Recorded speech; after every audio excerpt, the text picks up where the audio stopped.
Americans are getting a bit too comfortable with debt.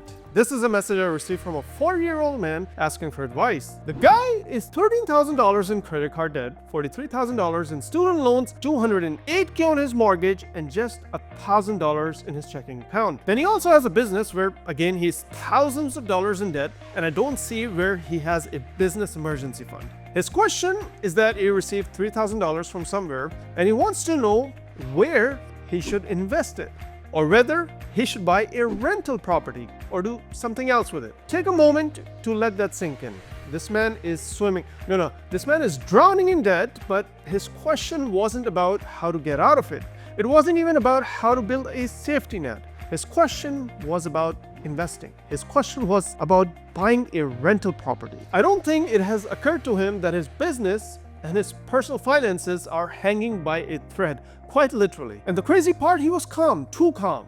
How do you stay calm when your financial house of cards could collapse with just 2 or 3 slow months in your business? And then it hit me. This is normal, not just for him, but for millions of people. We have normalized debt to the point where being tens of thousands of dollars in debt feels like just another Tuesday. After reading his message the second time to see if I'd missed something, I was convinced that he was looking for a shortcut, some magical solution that could make his debt vanish, or an investing strategy that could turn his situation around in a matter of weeks. And he's not alone. I think a lot of people in this situation are desperately looking for an easy way out, a quick fix to escape the weight of their financial struggles. But there are no shortcuts. Getting out of debt isn't a 10-minute YouTube tutorial. It's more like a slow-cooked stew, time-consuming, a little messy, but worth it in the end. This man's story isn't an isolated case. Households are running just like our government, piling up record debt with little regard to the consequences. And when you look at the numbers, it's staggering. Let's talk about credit card debt first. Americans owe a jaw-dropping $1.166 trillion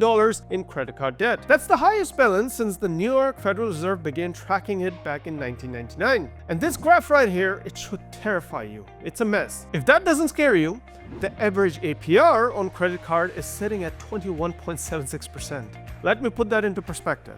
At that rate, your balance can double in just a few years if you're only making the minimum payment. But credit card debt is just one piece of the puzzle. Let's move on to car loans, because according to Experian, the average monthly car payment in the US is now at $737 for new cars. And for used cars, it's $520. Nearly 43% of vehicles financed in the third quarter of 2024 were new, while 57% were used. And the term?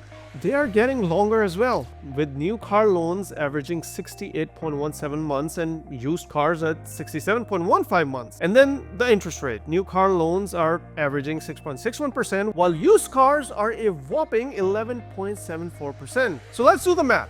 Rising prices, longer loan terms, and higher interest rates. That's what I call a triple whammy. Next, let's talk about student loans. US student loan debt now totals $1.77 trillion, with the average undergraduate owing $29,300. And if you think this only affects young people just out of college, think again, because roughly 42.7 million Americans, or about 12.5% of the entire US population, have outstanding federal student loans. Yes, you heard that right. When you factor in babies, kids, retirees, and everyone in between, 1 in 8 Americans is burdened by student debt. And it gets even more alarming when you look at older borrowers, because people age 62 and older owe a collective $121 billion in student loans, with an average debt of $43,000 per borrower. Imagine carrying that kind of debt into what's supposed to be your golden years. Now, let's talk about real estate, the one type of debt that I consider acceptable, but only if it's managed conservatively.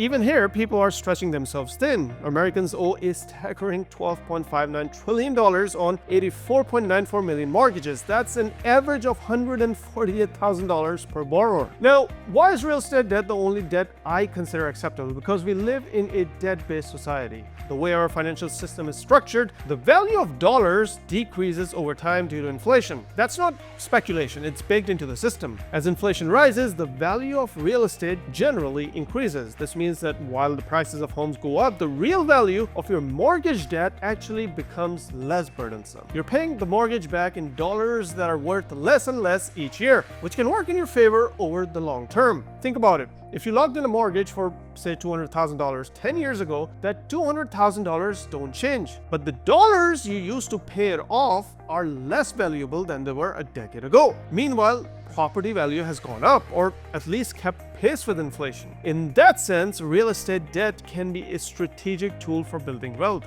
But, and it's a big but, this only works if you're careful.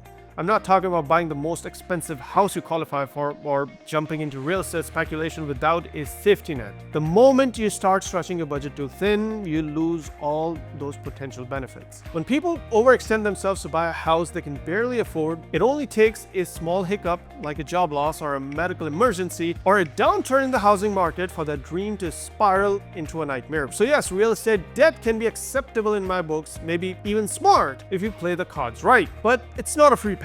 I have real estate debt. The key is to keep your borrowing conservative and always have that financial cushion in place. The numbers are overwhelming, but they paint a clear picture. Debt has become the default setting for millions of Americans. It's not just individuals either. Our entire system, from households to the government, run on debt. And the scary part is that we have normalized it to the point that we don't even question it anymore. Think about this. How many people you know have zero debt? Not just manageable debt, but absolutely none. The answer is probably zero, because in today's world, debt isn't just normalized, it's expected. But just because something is expected or so common doesn't mean it's okay. Then, in a free market like the US, predatory lending only exacerbates this issue, especially for low-income communities. I'll give you two examples.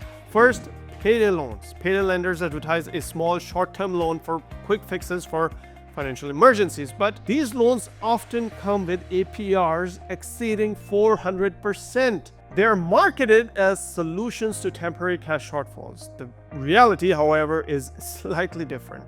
Research from the Center for Responsible Lending shows that nearly 80% of payday loans are rolled over or renewed within 2 weeks because borrowers cannot afford the repayment. Each rollover adds new fees, causing the original debt to balloon over time. The second one is car title loans. In my books, this is another predatory lending requiring borrowers to use their vehicle as collateral. These loans typically have extremely high interest rates as well. The Consumer Protection Bureau reports that 1 in 5 car title loan borrowers lose their vehicle to repossession after defaulting on the loan. There's another study stating that the average car title loan borrower renews their loan 8 times, paying far more in fees than the original loan amount. There's also the psychological factor that plays into this. Marketing tactics normalize borrowing and make it feel like it's not only acceptable but often necessary.